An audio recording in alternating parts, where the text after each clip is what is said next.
my God. This is the thing I don't understand. Why the do you guys watch streamers if you just hate them? Like, I don't really understand that. It doesn't make any sense whatsoever. Let's see what QTCinderella had to say about the dark side of streaming before we get to the other news now. One of the worst things you can do as like a people pleaser, because you will never please everybody.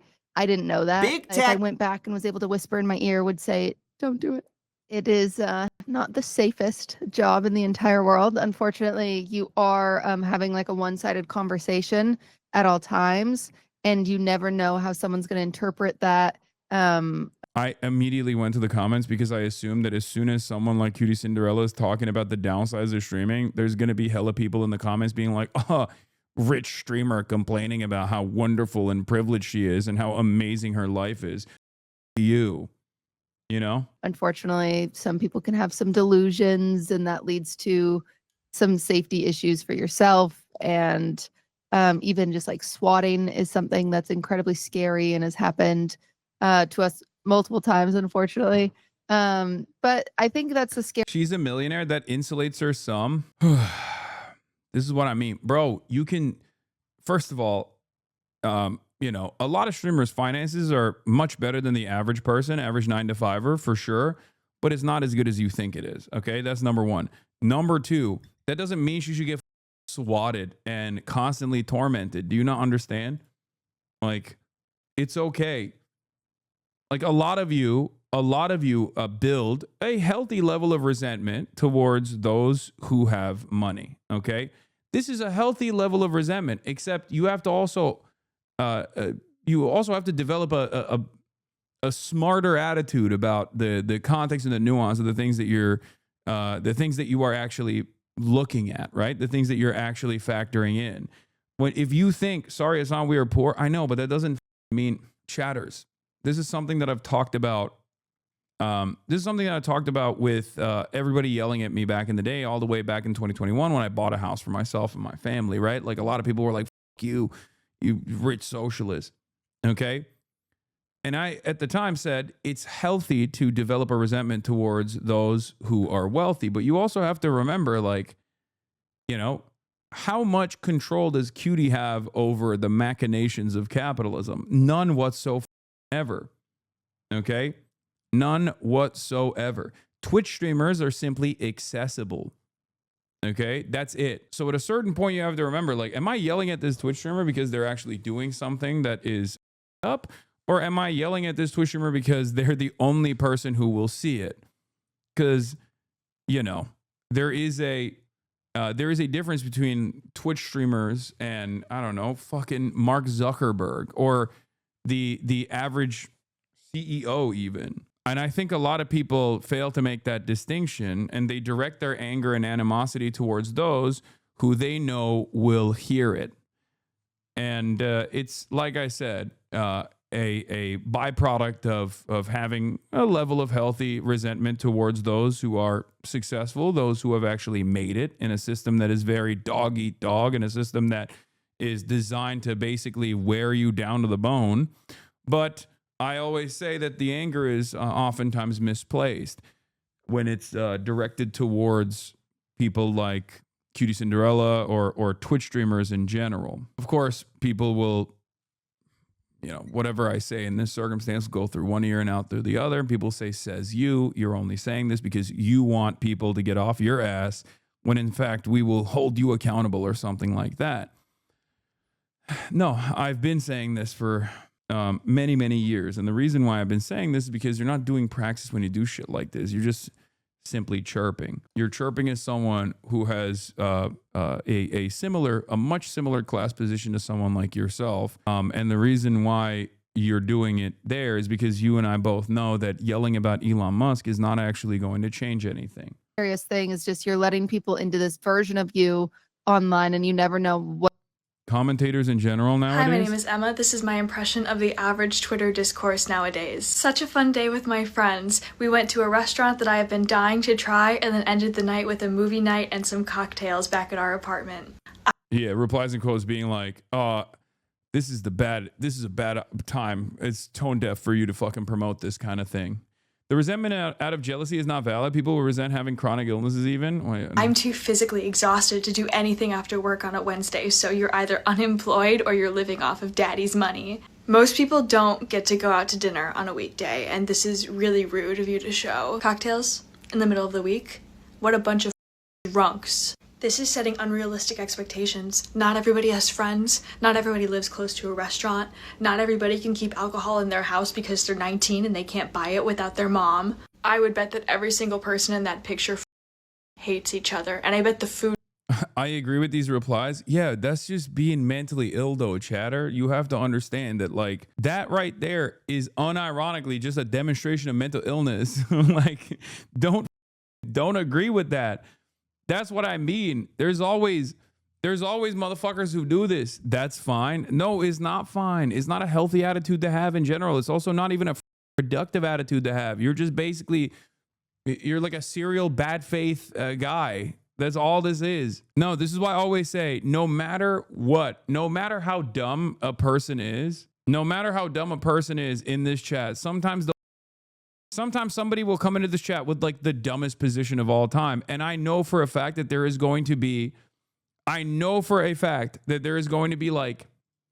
15 people that agree women with the are dumbest, like 15 what is this? It seems like Bob Farm's trying to stir up discourse and drama. These people cannot be real. No, it's real. It's all over TikTok too. It's just straight up. I think it's because people are just very desperate and people are lonely and people are sad. And this is the only way that they can express their sadness by simply being like, I'm in a mood.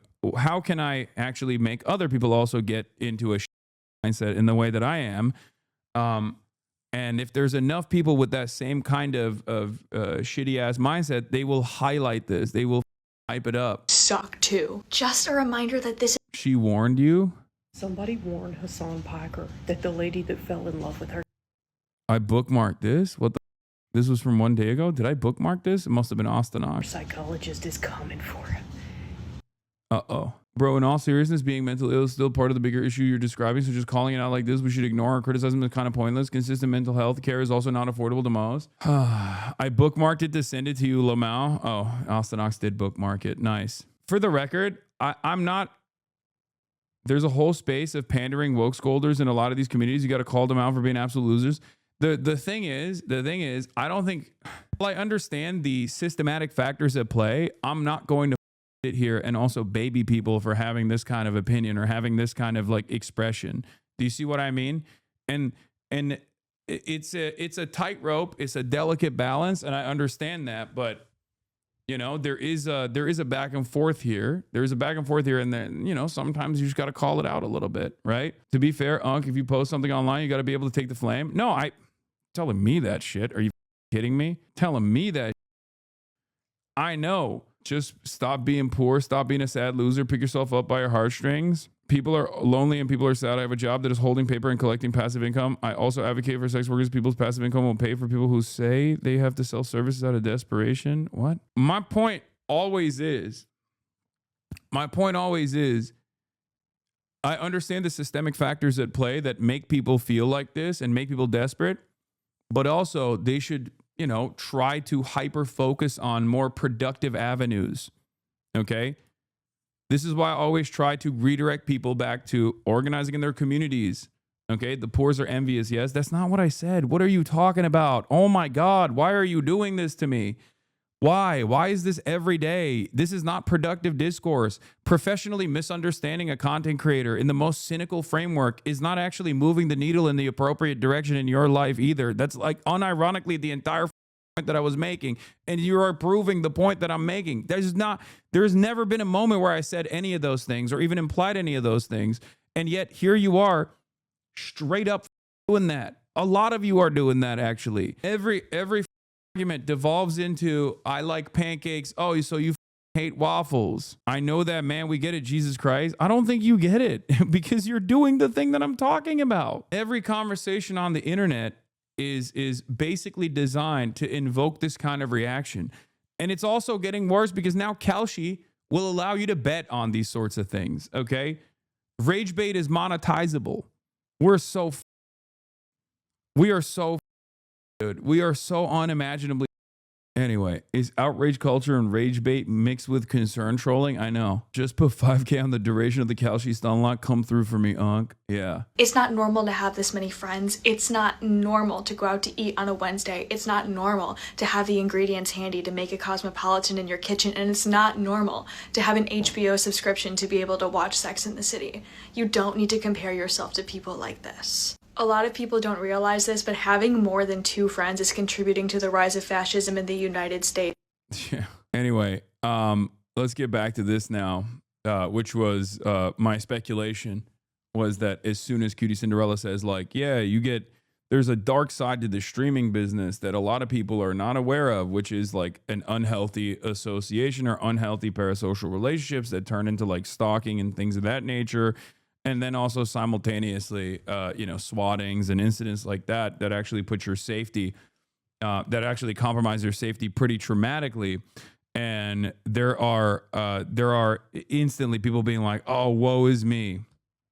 You're right. What they're going to latch on to. I think that's scary for people that you don't know. And then for people that you do know, as they watch you become like this online influencer, it's really sad to see sometimes how you could know someone for years, but then they start watching your clips and your content, and this version, this entity that you are, replaces everything that they've ever known about you. What I show online is a very exaggerated version of who I really am for the sake of like entertaining people. And so that's one thing that always kind of makes me sad, is it's just like, dang, I just wish, I wish instead of like people in my normal life, instead of watching a clip to see how I am, they would just call me or text me or whatever, It's this really weird thing where you're like available all the time to everybody, but that's not you. That's an entity that you've created. It's been interesting for like a mental health perspective as well, because it's almost like a forced multiple. Dude, look at this.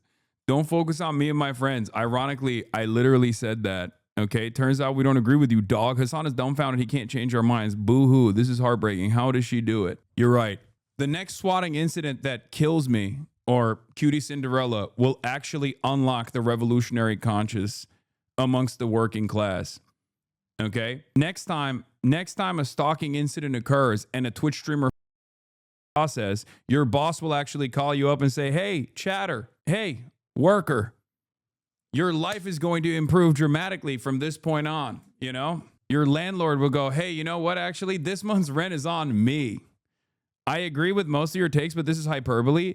No, you don't understand that you are also leaning into the toxicity by yelling about a person who has no power over your life. That's the whole point. It's not a woe is me situation. The BBC is directly asking this person like what the downsides are of Twitch streaming, or just like this environment that we're in. You have to also understand that like we're not, actors on a screen. We're just like real people. Personality.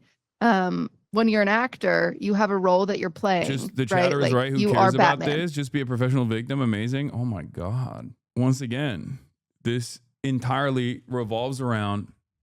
This is the thing I don't understand. Why the f do you guys watch streamers if you just hate them? Like, I don't really understand that. If you hate people, why the f do you watch them all the goddamn time? Like, it doesn't make any sense. It just doesn't. It doesn't fucking make any sense whatsoever. Do you not understand that is like making your mindset worse overall? Like consistently watching someone that you hate is putting you in a worse mental space than you otherwise would be if you didn't watch someone that you hate all the fucking time. And so be Batman. And it's easier to separate compared to like, I'm Blair, but when I push go live, I'm QTCinderella. What does that mean? Right? And so it's a really interesting thing that luckily I've had a lot of therapy and I've been able to kind of navigate it. But it is, a lot of people don't think about that. Even recently we had issues with at TwitchCon. There was a lot of criticism there about the security at the event because of a female streamer who had a male attendee, grab her and try and kiss her. Do you fear for your safety? I do think, for the record, the worst part about this kind of unhealthy attitude that people have is that there are genuinely a bunch of content creators who lean into that to make themselves feel like they're closer to you, to also lean into this like negative perception, to be like, yeah, actually these guys are chirping. They deserve this kind of thing. Oh, woe is me. And they're super rich, like they deserve it. Meanwhile, they are rich, and they're basically trying to redirect your attention to other people. They're trying to make it seem like they're closer to you, when in fact they're gearing on this kind of hate watching. They're farming it. They're farming you. Okay, nobody gives a shit to the news. Could it be all that nobody gives a fuck about the dangers of streaming? It's dangerous, and stop doing it. Nobody gives a. Nobody here wants to learn about how hard your job is. Put the news in the bag, little bro. Jesus Christ, dude. Calm down. I'm an incredibly fortunate person. Okay, I talk about my privilege all the time. You're just an asshole. I mean, you can keep watching. You just can't chirp anymore. At times, when you're in this kind of public eye, and or what? Also, this is news. This is a BBC story. What is life like as a popular female streamer? Yeah, it's scary. Like, to be 100% honest, I could open my Instagram DMs right now and read you 100 horrible things about why or how I could be harmed by these people, essentially. Which is horrible. I mean, that's weird. I own a craft store that I opened last January. I opened it up, so I have like a public-facing brick and mortar because I thought it'd be a fun, I love crafting, so I thought it'd be fun. Unfortunately, it's gotten to the point where I can't. If you want to sincerely understand, people watch because they want you/streamers to live the lives you lead, and then they get upset when you complain. It's very one-dimensional. Don't think too deep about it, to be honest. People want a simple and ideal, non-complex aspirations without downsides to believe in, I guess. Streamer culture is a time bomb by Dr. K. He made a video on this. Celebrities have always been, celebrities have always been seen as like animals in a zoo. The thing with Twitch streamers in general, though, is that they're infinitely more accessible. So like all the fandom that's created around like a traditional Hollywood celebrity is perfectly manufactured. It's perfectly manicured. They are designed by PR groups, right? Whether it be relationships or things of that nature. And there's also a level of healthy separation between a traditional Hollywood celebrity and their legions of fans, right? And the legions of fans also make up the idolized version, this completely manufactured version of the celebrity. So their expectations of all celebrities is far different, and this extends to Twitch streamers as well. Although Twitch streamers are closest, I would say, to like the average person in the entire entertainment sphere, from musicians and actors and all these other different types of celebrities. Twitch streamers are the most accessible, and that's precisely the reason why there is a parasocial relationship that develops with these Twitch streamers, because they're like, oh, he's just like me, he's just talking into a mic. And it's true. There's truth to that. We are just incredibly lucky, right?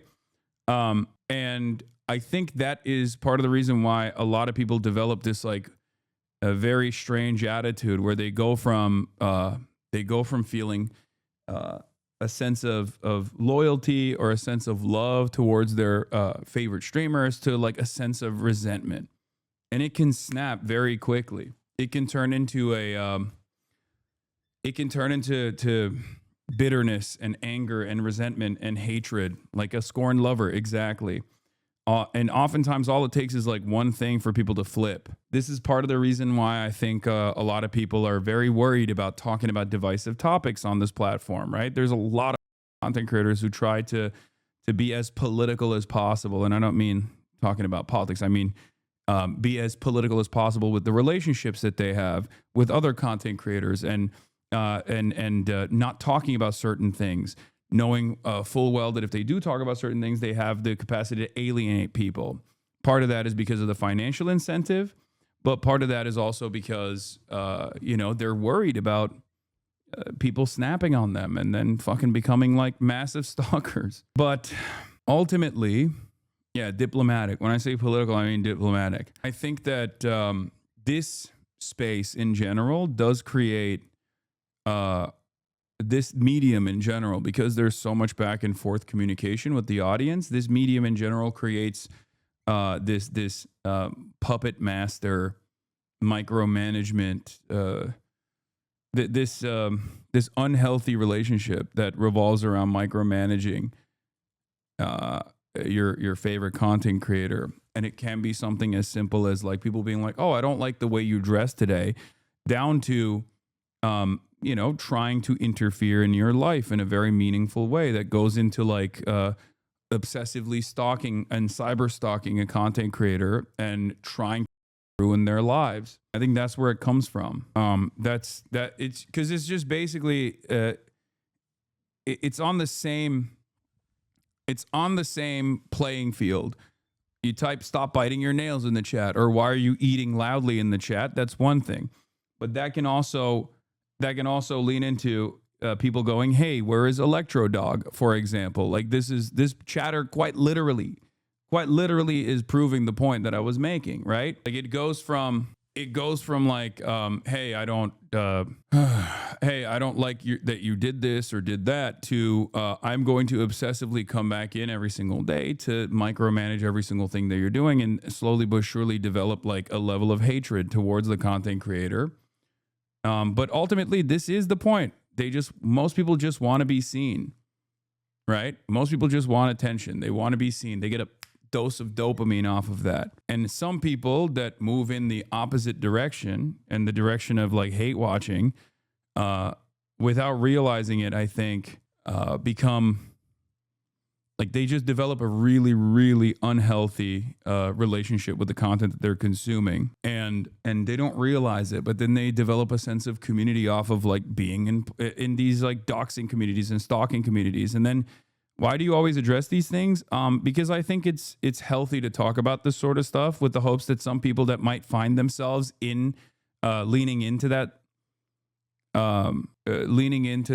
side of the internet can maybe pull themselves out of it before they fall victim to these sorts of unhealthy communities. Because like it's no different. What I'm explaining to you is basically no different than like someone innocently typing something in the chat to maybe warn a streamer or whatever in a positive way, not in a negative way at all. But the maximalist position on that is like swatting a Twitch streamer while they're live streaming, for example. That is like the ultimate way of manipulating a streamer's life, when you like put their life in danger, right? Like a lot of people get off on being able to. A lot of people basically get off on the interactions that they force with a streamer, and if they can't get that from like a back and forth conversation with the streamer, they look for more and more extreme versions, like more and more extreme examples. Is your community at the end of the day, but I strongly disagree and believe that this creates more hostile place, kind of similar to other certain right people you won't name? What do you mean? This is called cleanup. A lot of people get upset when I do it, but I think it's valuable to do it every now and then. Can't go there because we've had men show up looking for me specifically in an unsafe way, and it's even like had to make me hesitate to see how long I can keep it open, because it's just because I don't want it to be unsafe for my employees, and so it's always top of mind. I think like one of the reasons I publicly announced that I wasn't going to the Twitch convention, because I did want to. Things haven't been going great. Unfortunately, part of like some contracts I had, but I publicly said that with the intention of throwing people off my trail. Is there something, that if you could tell yourself starting out streaming, what would it be? Is there something that you wish you kind of knew when you got into all of this? You know what's funny? I have the worst advice for this. Okay. I always describe it. I describe it as like streaming is one of the worst things you can do as like a people pleaser, because you will never please everybody, and I didn't know that. So the biggest thing I wish I could do, if I went back and was able to whisper in my ear, would say, "Don't do it." Really? Even with all the kind of benefits, you feel like no, it's this funny thing, because now that you're deep, I mean, this is my job, and it's a very hard one to leave, right? Because I'd feel guilty. I have an audience, I have success, I have, who am I to throw away this incredible opportunity? And so there's a lot of things that I think about, but it's hard. It's hard when I say it's like death by 1,000 cuts. One paper cut can't kill you, but when you get it again and again and again and again and again. It's hard to stay standing. It does get to you no matter how much, like, I don't read comments. I don't, I avoid it like the plague, but there's only so much you can do when my job is to be online. My job isn't to go on stage and sing or to be in a movie. My job is to read a Twitch chat and interact with them. And yeah, there is truth to this. Like, there is truth to this. Like, when the medium itself, when you're a part, this is why I say Twitch streaming is like the bottom of the barrel in the entertainment industry. Like, straight up, it's the bottom of the barrel in the entertainment industry because there's no separation, because the entire content or the entire medium revolves around having a back and forth real-time correspondence with your community, right? So that is the reason why. Someone said, why doesn't she try VTubing? Dude, have you seen how unhealthy the VTuber relationships are? Are you kidding me? Oh my God, that's a different can of worms that I don't even want to dive into. Those are even worse somehow. I don't even know how. And I saw a version of this basically with like Grand Theft Auto RP, like with role playing, people basically fall in love with the character that you've created. And they care more about the character than the human being that's like portraying the character. So everything is unhealthy because people suck. Message received. No, that's not what I'm saying at all. I add in the difference between myself and maybe other people that talk about this stuff is that I will always try to offer some systemic analysis as to why this is happening. And I will also try to give you an alternative. And the alternative, unfortunately, for a lot of people is something that they don't want to hear, especially when they're online, where the alternative is to seek out real world interactions and a sense of community in the real world. This is the healthiest option, right? The healthiest option is to not lean into what you are lacking by basically leaning into creating more of a sense of community online, but instead to, organize, get a job, do stuff that's in the real world so that you can kind of have a healthier balance of this stuff. I'm sorry, Sam, but I have little empathy for this. She can quit and retire. McDonald's employee also has to deal with shit every day at work, but if they quit, they starve. Oh my God. You also have to understand that she's not the reason why the McDonald's employee has no benefits. That's the point I'm trying to make to you. Okay? All this is an attempt to basically justify why you have this resentment. Oh, it's just like no one, and I mean no one, including QTCinderella, has said that, a McDonald's employee has sweet. You know what I mean? Like, there's no one is saying that. You're matching this up against the thing that people aren't saying. Zero people think that. Zero people have said that. It's okay to sometimes analyze one thing without factoring in, like, because the version of the what you are doing is the classic, like, oh, you're complaining as a wage cuck in America. Well, there are starving kids in Africa, okay, that have been absolutely destroyed by endless warfare and imperialism and destabilization. Like, that's what you did. Of course, there's like people who are worse off. Like, that's not a counter argument here. If the point that we're talking about is like that there is a unhealthy aspect and people who are constantly seeking out the destruction of healthy boundaries that also end up harming the people who are themselves moving in that direction of like unhealthy relationships that sometimes lead to cyber stalking and things of that nature. A huge contributor to the toxicity between the creator and the audience is the degree of anonymity afforded to the audience versus the creator. If chatters' IRL info was associated with the online accounts they created, you would have a lot less assholes and psychos in chat. This is true. Before you started your streaming career, did you see it as a full-time job? A real job? No, I did not.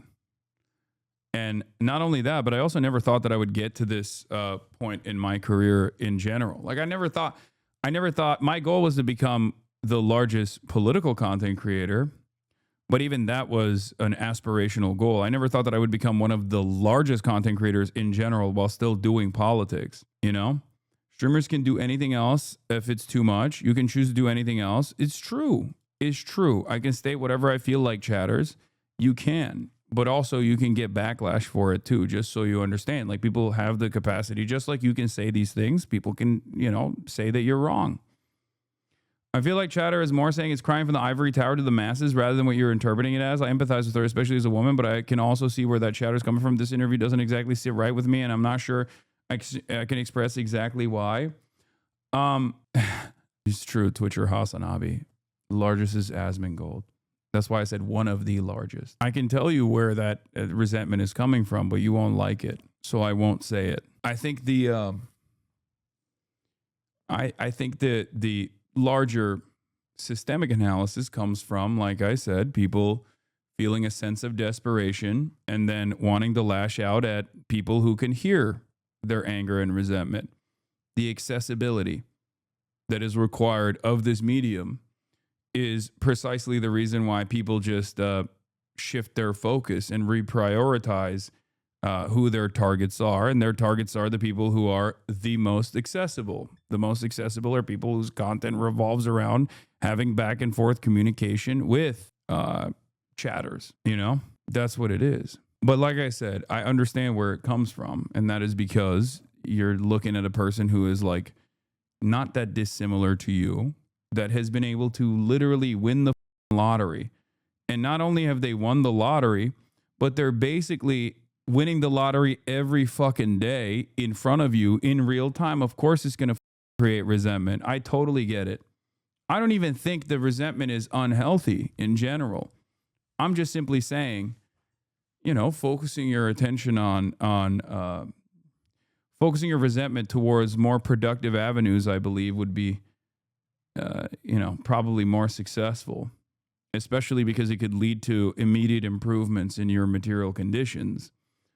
You know, that's it. That's all I'm saying. Do you understand what I mean? So I guess it's okay to harass Jennifer Lawrence because she's rich and famous and sexy. The difference is you can't really harass Jennifer Lawrence, right? Like, that's the point. You can, however, harass Twitch streamers. That's it. And I think you probably shouldn't do that either. That you can do anything else, and being a streamer is too hard kind of reminds me of how I was told by my university that I wasn't forced to stay at my university if I didn't feel safe with my assaulter still on campus. Yeah, we all talk about the free will that we have, okay? No. Capitalism creates the resentment. You didn't do shit. You were simply a target for the resentment. Don't get it twisted, nephew. I do understand that. It's just low-hanging fruit, and it's very easy to just be like, yeah, fuck these guys. What are they complaining about? And it's true. It is true. Do that live, and I'm like a vocal processor, and so at times I'm speaking before I'm thinking, and that's bad because I'm live, and then you never know how that's going to be taken contextually and cut up and used against you. And it's just like, it's hard because you have to just, everything has to be so meticulous and thought out and like contrived in order to be 100% like safe online. And that's just not my personality, and I can't do that. And I like to be me, and I'm a human, and I make mistakes, and it's just hard when people lose that humanity and they forget that you're human and you make mistakes, right? And then they hold stuff against you for years. Like you could have gotten mad at a video game and thrown your water bottle 4 years ago, and they'll still bring up that you had anger issues, and you're like, wow, that's like just one moment of, you know, a lapse in judgment, and that people will hold it over your head, and it's not human. And I'm not built for this. I'm really not. At some point I will disappear off the internet. I will, you know, get a cabin in the woods and hide away. But for now, I just feel too incredibly lucky to walk away from it, even though there are a lot of negatives. But if I could go back and never do it and never experience some of the things that I've experienced because of this job, I do think I would be like a happier person overall. Low-key bad take regarding Jennifer Lawrence. All people in the public eye experience the same types of harassment. Just because an actor is not visibly online does not mean they don't get constant and immediate feedback and are asked to respond. They just tend to hire PR teams to do the bulk of it. No, I know. That's my point. My point is that there is a level of separation that makes it a little bit healthier for other like real celebrities, not fake celebrities like Twitch streamers, but actual real celebrities from like legacy media that allows them to navigate this space a little bit better.